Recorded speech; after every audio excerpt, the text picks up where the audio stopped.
পবিত্র মাহে রমজান ঐক্যের আহ্বান করে। এই যে গণ অভ্যুত্থান হয়েছে, এই গণ অভ্যুত্থানে আমরা যারা এই রুমের ভিতরে আছি, আমরা সবাই যে যার জায়গা থেকে ভূমিকা রেখেছি। আমরা ফ্যাসিস্ট হাসিনার পতন ঘটিয়েছি, কিন্তু তারপরে আমরা লক্ষ্য করছি যে আজকে চারিদিকে অনৈক্য, আমাদের ভিতরে বিভেদ। আমরা সবাই মিলে কি পাই না এমন একটি রাষ্ট্র গঠন করতে, যেখানে হানাহানি থাকবে না, যেখানে মারামারি থাকবে না, যেখানে বিভেদ থাকবে না। আসলে আমরা সবাই মিলে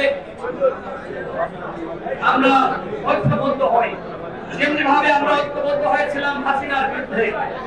আমরা যদি ঐক্যবদ্ধ না থাকতে পারি, তাহলে কিন্তু শেখ হাসিনা এবং আওয়ামী রেজিম আবারও ফিরে আসবে।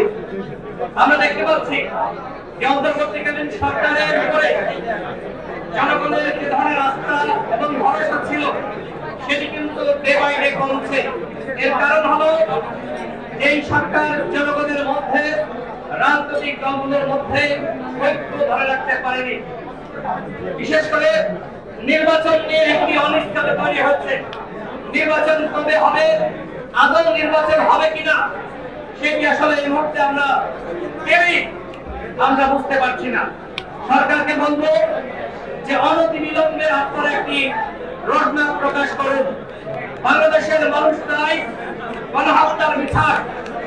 আমরা গণ অধিকার পরিষদের পক্ষ থেকে বলেছি, আমরা চাই গণহত্যার বিচার, রাষ্ট্র সংস্কার এবং সরকারের রোডম্যাপ।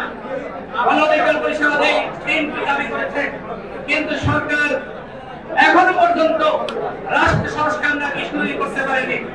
সরকার এখনো পর্যন্ত গণহত্যার ভিতরে কি ধরনের পদক্ষেপ গ্রহণ করেছে আমরা কেউ জানি না।